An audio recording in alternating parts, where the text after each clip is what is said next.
2026 சட்டமன்ற தேர்தல்ல திமுக முன்னெடுக்கிற புதிய பாதை என்ன, அவங்க கணக்கு பலிக்குமா இல்லையா அப்படின்றத இந்த வீடியோல முழுசா பார்க்கலாம். Welcome to the KTV. நான் உங்கள் மதுமிதா.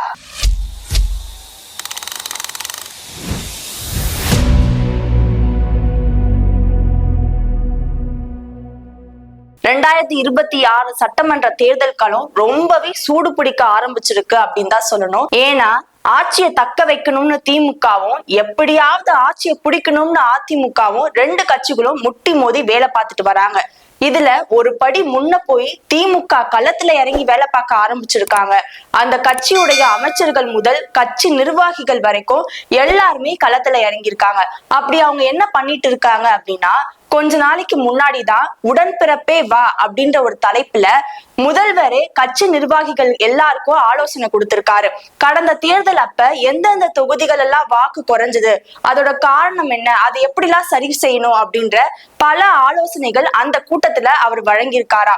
அதோட இன்னொரு கட்டமா பொதுக்குழு கூட்டத்துல ஓரணியில் தமிழ்நாடு அப்படின்ற தலைப்புல எல்லா வாக்குச்சாவடியிலும் 30% வாக்காளர்களை சேர்க்கணும் அப்படின்னு தீர்மானம் நிறைவேற்றப்பட்டிருக்கா. அதை முதலமைச்சரே அறிவிச்சிருந்தாரு. 200 தொகுதியில ஜெயிச்சே ஆகணும் அப்படின்ற ஒரு பெரிய இலக்கோட களத்துல இறங்கியிருக்காங்க.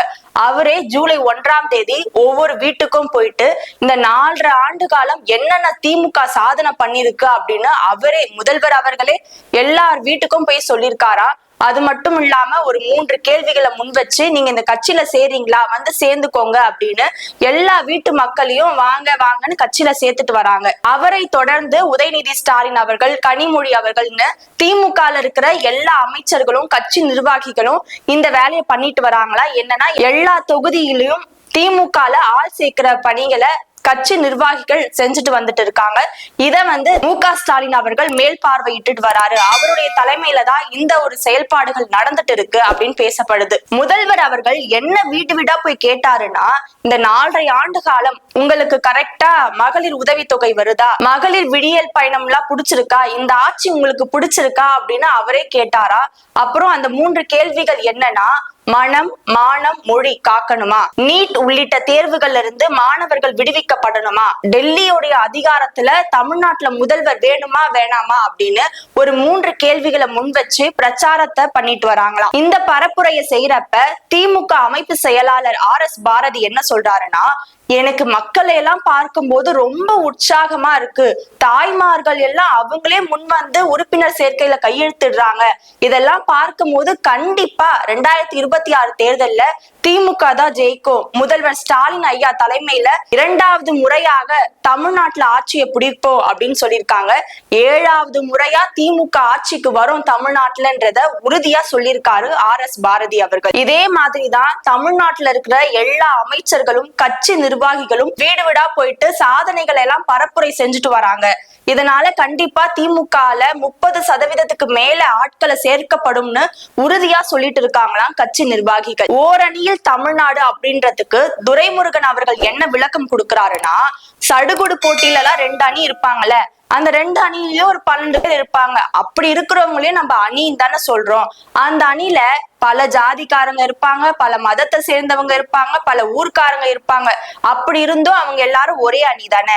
அந்த மாதிரி எதிர்கட்சியாவே இருந்தாலும் எங்களை ஆதரிச்சு வந்தா அவங்களையும் ஒண்ணு சேர்த்துப்போம். ஜாதி மதம் இல்லாம எல்லாரும் ஒரே அணியில ஒற்றுமையா இருக்கணும்ன்றதுதான் ஓரணியில் தமிழ்நாடு அப்படின்றத சொல்லியிருக்காரு.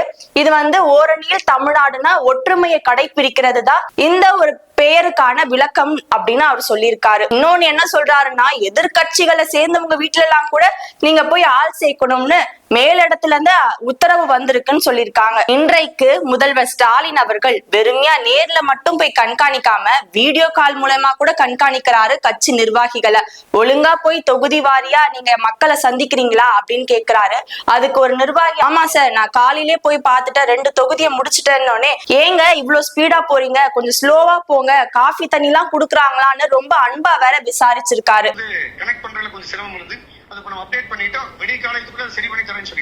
சரி ரொம்ப ஸ்பீடா பண்ண வேணாம், பொறுமையா பண்ணுங்க. வீட்டுல காஃபி எல்லாம் கொடுக்குறாங்க, உங்களுக்கு காஃபி எல்லாம் கிடைக்குதா? சாப்பிட கூப்பிட்டுருக்காங்களா? தெரிஞ்ச நானே வந்திருப்பேன். இப்படி திமுக 2026 தேர்தல ஜெயிச்சே தீரணும்னு ரொம்ப மும்முரமா வேலை பார்த்துட்டு இருக்காங்க. அவங்களோட கணக்கு பலிக்குமா இல்லையான்றத 2026 சட்டமன்ற தேர்தல தான் பார்க்கணும் அப்படின்னு அரசியல் வட்டாரங்கள் சொல்லிட்டு இருக்காங்க. இது போன்ற மேலும் சுவாரஸ்யமான அரசியல் தகவல்களோடு சந்திக்கின்றேன். நன்றி.